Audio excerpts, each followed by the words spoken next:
Bonjour! Aujourd'hui, on va explorer une réflexion assez personnelle sur l'art de la négociation. Ça vient d'une note qui nous a été partagée, et l'idée centrale, elle est simple, mais assez forte. La concentration, c'est plus important que la réaction. Oui, et c'est intéressant parce que c'est une leçon qui vient pas de la première tentative, hein, mais de la 10e négociation, nous dit l'auteur. C'est vraiment un peu un apprentissage sur le tas. Et il se pose la question, qu'est-ce que j'aurais aimé savoir bien plus tôt? Et la réponse, c'est rester ultra concentré. Et il insiste même, hein, à chaque fois.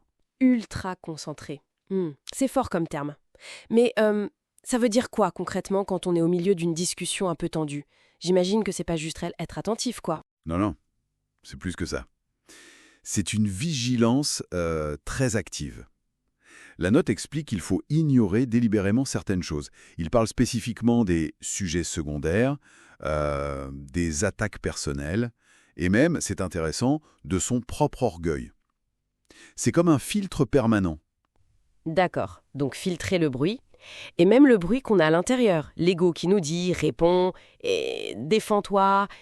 Mais comment on fait la différence entre ce qui est vraiment secondaire et, je sais pas, une info importante déguisée ou un levier caché? Parqué dans des petites disputes qui servent à rien, qui pompent de l'énergie et qui éloignent du but. Oui, je vois. Et ça m'amène à un point de la note que j'ai trouvé fascinant. Les meilleurs négociateurs, ils cherchent pas à gagner toutes les petites batailles, toutes les passes d'armes. Exactement, c'est ça. Ils gagnent pas toutes les discussions. Ils gagnent, comme dit la note, celles qui comptent. Et ça, c'est une approche beaucoup plus économe. Et stratégiquement, c'est plus malin. Pourquoi s'épuiser sur une pique personnelle si ça change rien à l'accord final? Il faut, comme il dit, filtrer le bruit et s'en tenir à l'essentiel.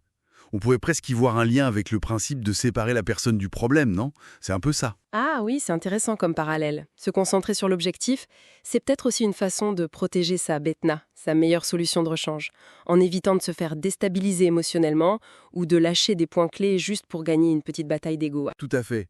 Parce que le coût de la réaction immédiate sans réfléchir, il peut être énorme. On perd le fil, on dit des choses qu'on ne voulait pas dire, on abîme la relation. Alors qu'à l'inverse, si on arrive à garder cette concentration, eh bien on navigue plus calmement, on analyse mieux ce que l'autre propose, avec plus de recul, on choisit ses batailles. D'accord. Mais est-ce qu'il n'y a pas un risque quand même à trop ignorer, hein? Je veux dire, certaines attaques ou ces fameux sujets secondaires, c'est pas parfois des tests ou des tentatives pour nous déstabiliser qu'il faudrait quand même adresser pour montrer qu'on se laisse pas faire? C'est une bonne question, c'est pertinent. L'ultra-concentration, ça ne veut pas dire être complètement passif, subir sans rien dire. Il s'agit plutôt de choisir consciemment de ne pas réagir tout le temps ou de manière purement émotionnelle. Si on avance un fait qui est faux et qui est central pour la discussion, évidemment, il faut corriger. Mais une attaque personnelle gratuite, la note suggère que souvent le plus puissant, c'est de l'ignorer et de revenir au fond. C'est un jugement à faire au coup par coup, en gardant toujours en tête l'objectif principal. Donc la discipline clé, c'est vraiment cette capacité à évaluer très vite si un élément est pertinent pour notre but final, et puis agir ou pas en conséquence. C'est quand même une forme de contrôle de soi assez poussée. Ah oui, extrêmement exigeante. C'est un vrai muscle mental. Ça se travaille. L'auteur le dit bien, hein, c'est venu avec l'expérience. La 10e négo, pas la première.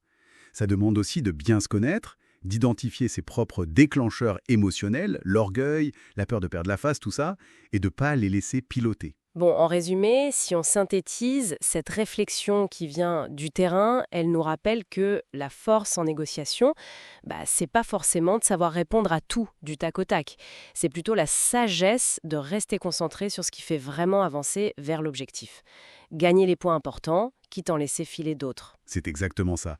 Une leçon de stratégie et aussi d'économie d'énergie mentale, finalement.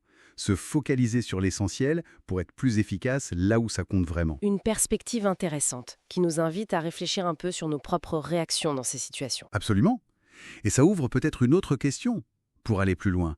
Au-delà de cette discipline personnelle, comment on peut devenir meilleur pour repérer dans le feu de l'action ce qui est un vrai enjeu de ce qui est juste une manœuvre pour nous distraire, un écran de fumée?